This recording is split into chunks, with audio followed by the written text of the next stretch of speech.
Hey guys, Silent here. I've been wanting to start making some videos about world building to hopefully inspire other artists or just share how I design my works. There are a lot of different ways to approach world building, and honestly, it can be pretty hard to even know where to start. So instead of showing where to start, I'm just gonna explain my process um, in certain aspects of it. I thought it would be fun to just show a small part of what I'm doing here. I've been working on a world called Violet Overture for about 10 or so years now, maybe more. My goal is to tell several different stories that all take place in the same world, and each story happens like in different areas of the planet. So you can get a look at like the cultures, the ecosystems, and all the creatures and stuff. But eventually, they're all going to connect together into one larger narrative. So because of that, I've been slowly designing the entire planet and everything that like is living on it. So today we're going to focus on this continent right here. Originally, I called this region Volcanic, but now I'm leaning towards the name the Land of Charcoal. I'm not completely sure if this name will stick yet, but I like it so far.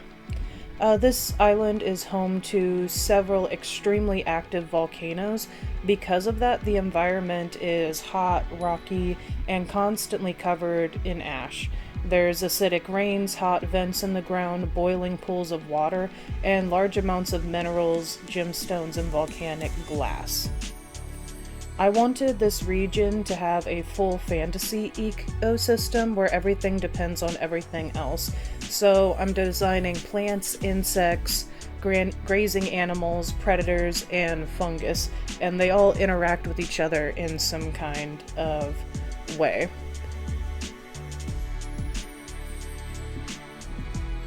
So in the plant section, the first thing we have is called a charcoal flower. The seeds are extremely heat resistant, floating in lava after an eruption. This is so they quickly start spreading root almost as soon as everything starts to cool down. They're small nutrient flowers that grow quickly in molten rocks and ash. They don't need much water or deep soil to take root. So it's, again, yeah, one of the first things that would start to pop up. I really wanted it to have like this really dark look to it with like this really glowy, almost like fiery center to it, mostly to attract its pollinators. And the next thing we have is charred moss grass.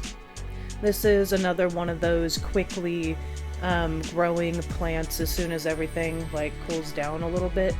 The seeds are sharp and pointy like a needle, very tiny, so again they'll also kind of float around in lava, or they'll be taken by the wind and then they'll just start sticking in places like rocks or other stuff to be able to start taking its root.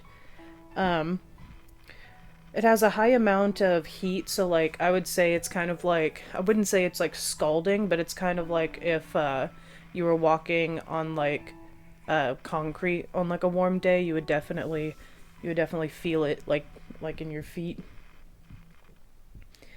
A lot of a lot of animals eat it in this area. It's kind of like it's like the bed plant of everything. So like it's like the grass. It's literally a grass, yeah. And it grows on everything from like trees, rocks, even on some animals' feet. It'll grow on their feet as well. And then next we have a smoky leek. It's a root veggie that grows deep in the volcanic bed of this region. And while the above ground leaves will grow to about 2 foot, there's about 3.5 feet of leek underground. It has an ashy, smoky, coupled with like this sweet onion flavor. And so it is, it's basically the region's root vegetable. And I wanted it to have this sort of like, I still wanted a little bit of that paleness of the leek to show through, but also I wanted it to also look like it's kind of been like on a grill.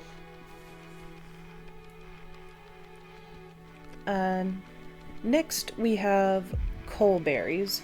So they're coal-looking berries that grow on underground vines. So basically, instead of like growing up towards the heat of the sun, it'll try to go down, more so towards like the open pockets of like where magma is.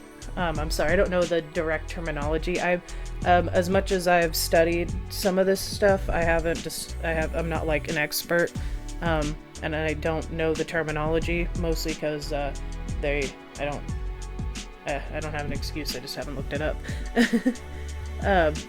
But yeah, they want to go towards like the heated parts underground, towards the volcanic bed, the magma areas, and so that's how they'll grow. And they literally look like coal, but I did want them to kind of have a small distinction from coal. You can see that like these, while still like a blacky gray color, there's like undertones of pinks, purples, or blues, and I guess the pink kind of looks more reddish in a way, but it's a fruit. It has a thick, hard, crunchy skin with a sweet, smoky pork-like flavor, and that's just the outside. So, like, I would say the pork flavor is like very mild, but it is very distinctly pork. And the inside of it is like a sappy, seedy inside with like a lemon, lime, apple-ish flavor. Like, I almost wanted, like, when my inspiration for what these would taste like is like Gushers, but like a bit more of a natural, and also a little bit of a weird-ish flavor. But yeah, I don't know how to describe it other than like, I don't know, smear Gushers on your Christmas ham. That sounds disgusting.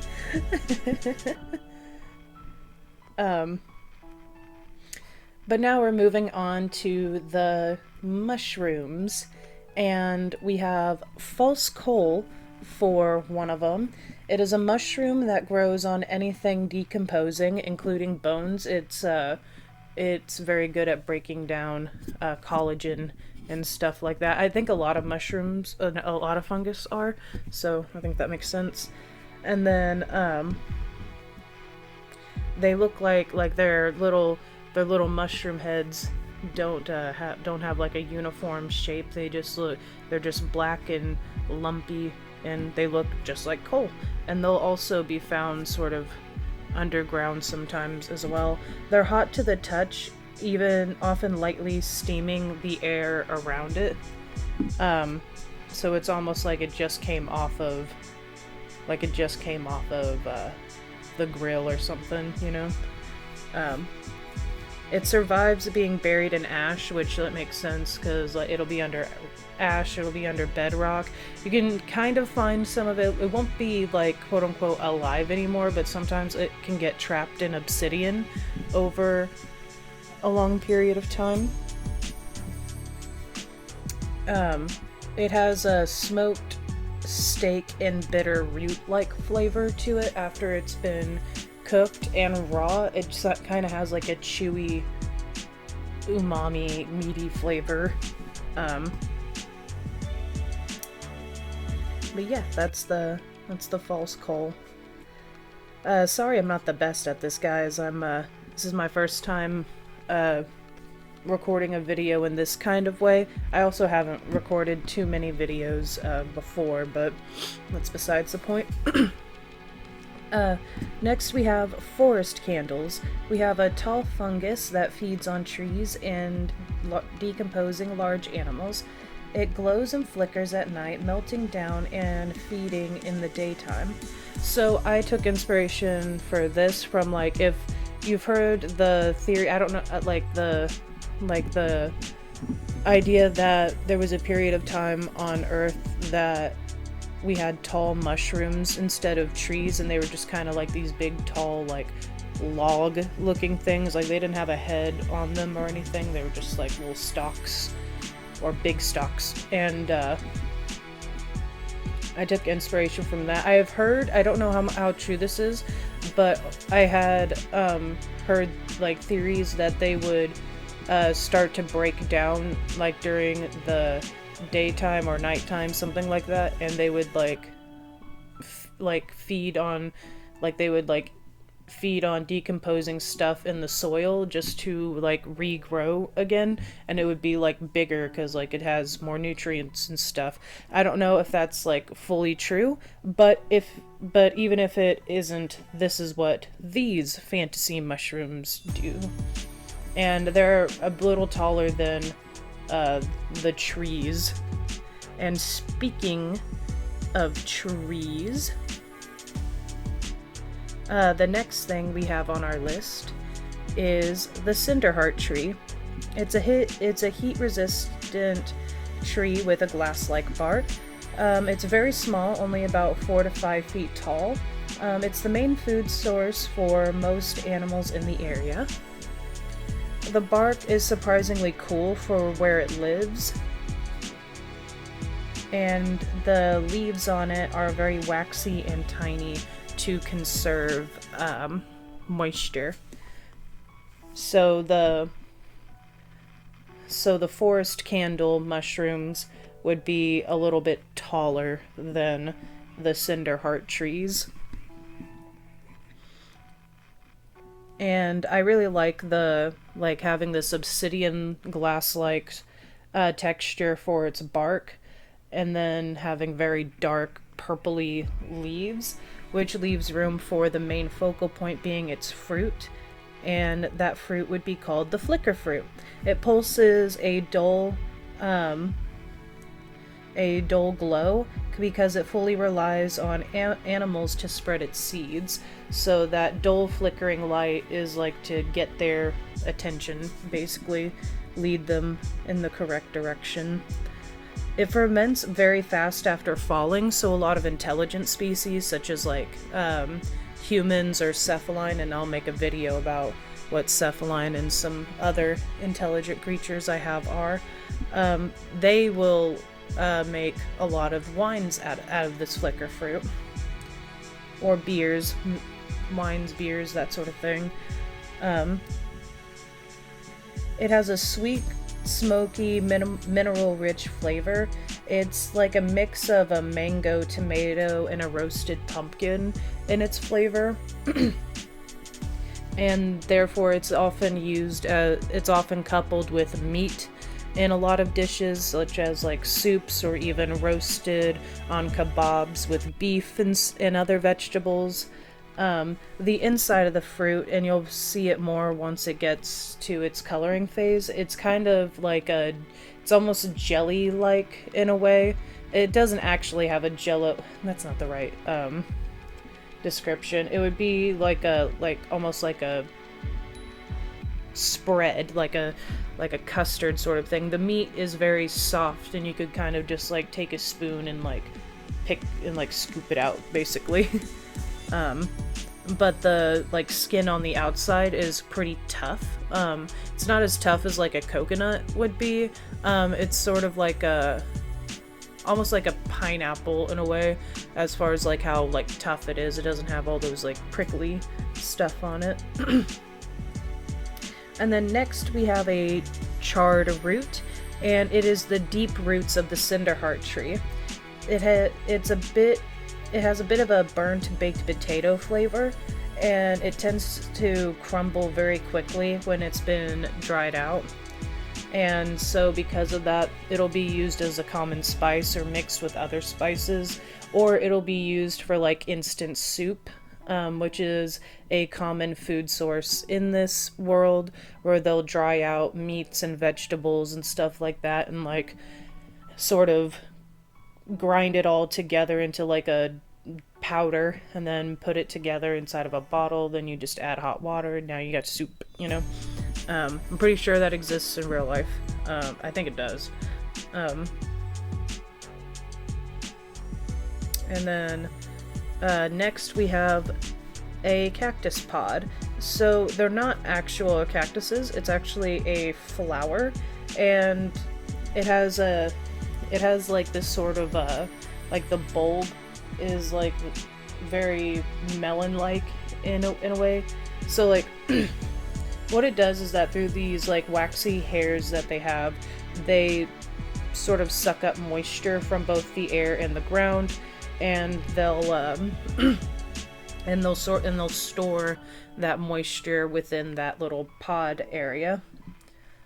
And because of that, it is often sought after by like bigger animals, and even like just animals in general, for a water source. So a lot of that like sappy stuff on its little hairs are like a very bitter tasting type of thing. It's almost like if you made like your green, like your T2, like like you had, like you left your tea bag in there for too long.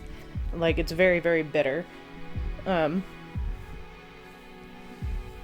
it reproduces like a spider plant. So what'll happen is the bigger it gets, it'll start getting these like little lumps on it kind of towards the bottom at the ground area, and then that little bump will sort of like sprout into its own bulb fruit, like its own little cactus pod, and it'll just keep going. And last but not least, we have the rocky ember peach. It is a spicy, peachy fruit with notes of like hickory, and it grows on trees in the mouth of volcanic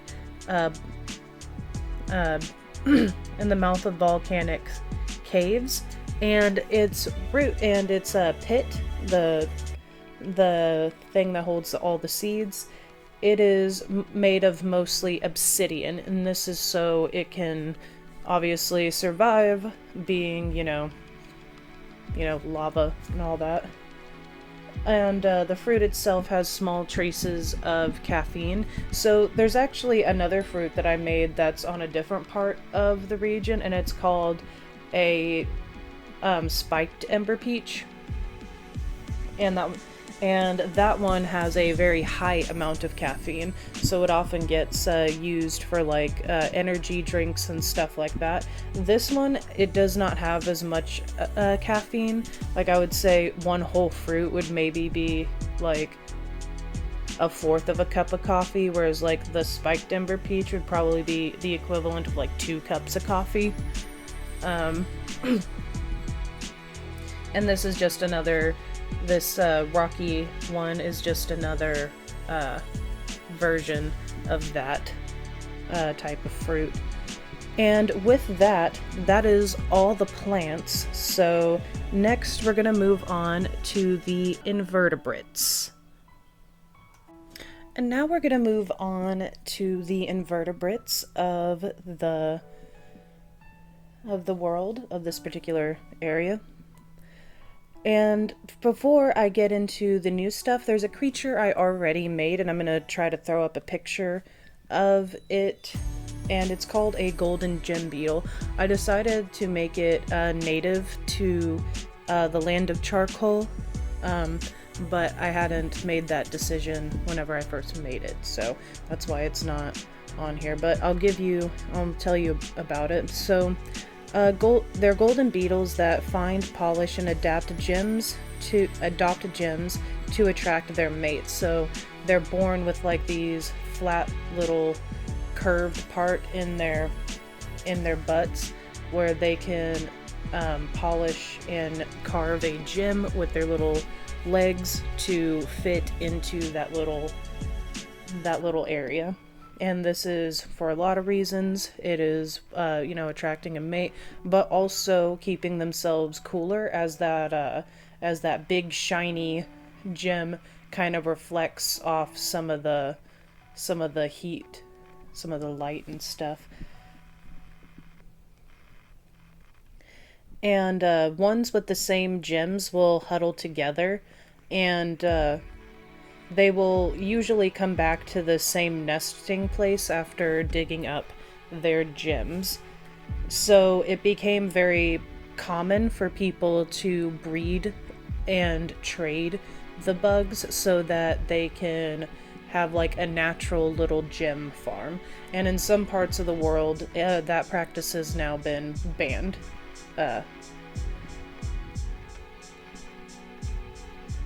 And they learn to farm them by making safe nests for them to return to after they hatch. And then they will just like take the bug's gem. It's not uncommon for them to lose their gem, but like it also expends a lot of energy for them to dig one up, like refine it, and then adorn it. So it's like it's just kind of rude, and yeah. And plus, it would saturate the gem market, so like, you know, economics and stuff. But that's enough about that particular creature. Now let's move on to the newer ones. So first we have a molten ant. So this is a little black ant with this like lava rock looking butt. And they nest in molten rocks and deep obsidian, and this is to help them aerate the rocks and give plants places to latch their roots.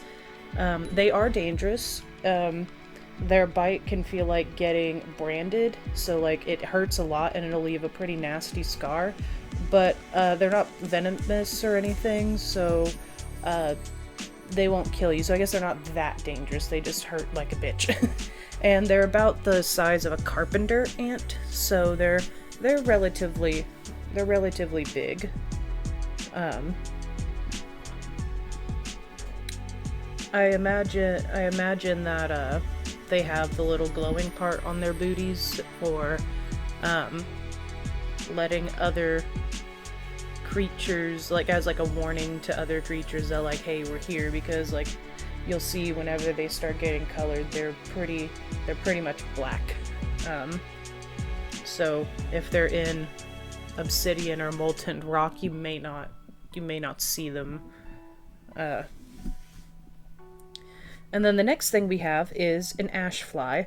So first and foremost, these things bite, and the bite itself isn't too bad, but like it can get pretty like when there's so many of them, because they're about the size of gnats. So if you like walk into a swarm of them, like it can be a lot of ouchies, you know, possibility for infection and stuff like that. So it's pretty. So you kind of want to stay like away from them. Though to be honest, if you're getting that close to them, there's probably something more dangerous nearby, because they only really hang around like volcano mouths, vents, and near lava streams. So like if you see them nearby, there's probably something really hot that you need to avoid, and if you can't see it, it's probably a vent that's about to burst, and you should probably get the hell out of here.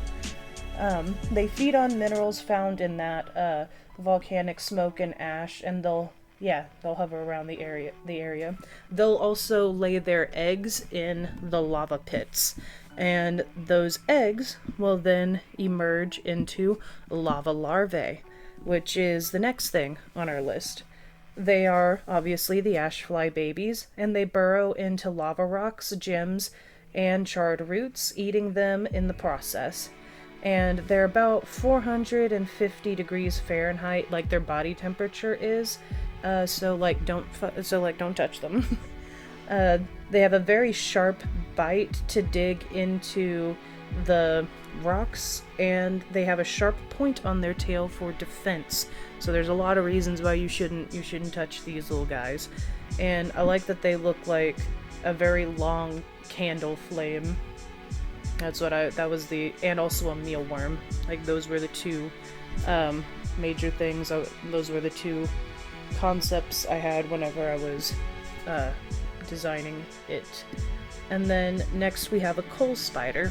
So it does not make webs. It is actually an ambush predator, and they're not exactly as social as like ants or bees would be, but like they do kind of hang around each other, because whenever like a larger creature is around for them to feed on, they can swarm together to take it down, because just one little guy or two little guys won't be enough to actually take something like a lizard or a frog down. So for the most part, these things will go after like the lava larvae, or the molten ants, usually the molten ants. And they hang around in little coal pits, basically, and then something will walk by and they'll be like, ah, swarm. They're not very harmful to like bigger creatures, like they wouldn't be harmful to like a dog or a person or something. Even their bite really wouldn't be all too bad, like it wouldn't feel great, but like there wouldn't be a huge risk involved with getting bitten by one. And they're one of my favorite things that I made on this list. But the next thing is actually my favorite thing, and it's called the magma bee. So they're the major pollinator for the land, and which means that they're often seen around the charcoal flowers or the false cactus, and especially the cinderheart trees. And they rarely sting. They're pretty chill. And they make hives in rocks. So again, with the whole molten rock thing, they'll burrow into it, hollow it out, and then they'll just kind of chill in there. For their species, they're relatively new to making honey, so they don't really have a proper way to store it. They have very rudimentary little cone shapes inside the rocks, and it's very prone to leaking, and so the honey will often leak out of the holes of the rocks, and so it kind of looks like lava is coming out.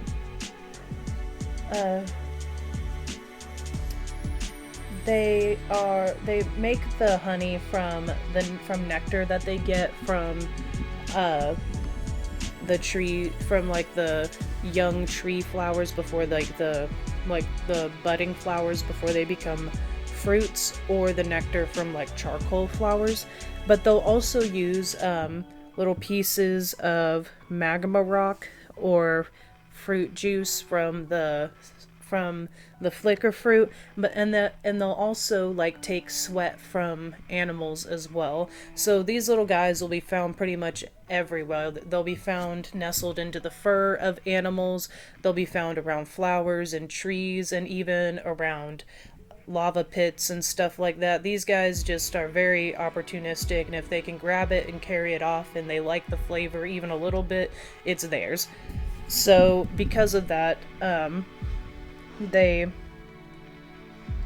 honey has a very like unique, like sweet and savory flavor, so it's almost like a smoked cheddar cheese and black cherry. So instead of it being like used for sweets, it's usually a honey that often gets paired with like meat and stuff like that. Usually they will preserve meat in this honey so that, one, it has a good flavor once it's pulled out and it can be eaten, but also honey is a good preservative, so it keeps their food from going bad quicker. And then I kind of jumped ahead with talking about the beehive, but it's hard to talk about bees without talking about their hives or their honeys and stuff like that. Something that I do want to say about the bees is that little pinkish layer on their back is actually a very hard shell, and it makes it hard for creatures to eat them, which they do from time to time. There's one major predator that they have, but we'll talk about that in the next video. But yeah, that's just a very hard shell, and they'll tuck their wings up under it too, so it also protects their wings from getting like burnt up if they are like in places like a lava pit and stuff like that. Alright, and the final one on our list is an iron snail. So their shell is completely made from iron, given the name, and because of that, a lot of times their shells will be used as utensils. So basically, after the snail itself has been removed and the shell has been cleaned out, you can I'm so sorry.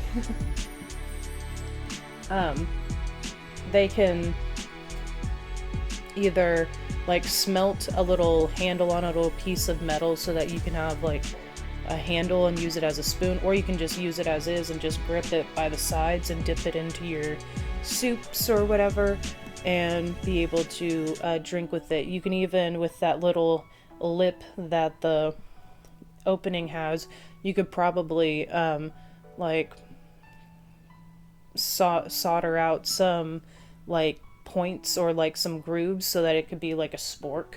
There's a lot of cool ideas, or a lot of cool sounding ideas that I have for how this piece of their shell could be used for travelers and stuff like that. Obviously it lives in lava pools and thermovents and stuff like that. It eats minerals as well as charred moss grass. That tends to be its go-to, and much like everything else, it is pretty heat resistant and pretty hot to the touch as well. So if you're going to get anything from this area, you should make sure you have the proper gloves and equipment on, and definitely have a specialized bag, otherwise it's all gonna burn through your leather and all that. And I believe that's the final, that's the final, it's the final invertebrate. So we have our plants and we have our invertebrates. And that's going to be it for this video. Next time we'll continue building this ecosystem by designing the grazing animals and the predators that live here. If you're interested in this world and you want to see more of it, I also have a comic called Woven Spirits on Webtoon that takes place in this universe. If you enjoy world building, creature design, or speculative ecosystems, feel free to subscribe. I've got a lot more planned for Violet Overture. Thank you for visiting my Violet planet today. Oh, and before I forget, guys, I do have an Instagram and a TikTok. Both of those are going to be under the name silent_Neko13. And I post a lot of world building stuff there. You can take a look at some of the stuff I do, but also just some regular art and stuff like that. If you want to learn more about the OCs before I make videos on them, you can check them out there. But yeah, y'all have a great day.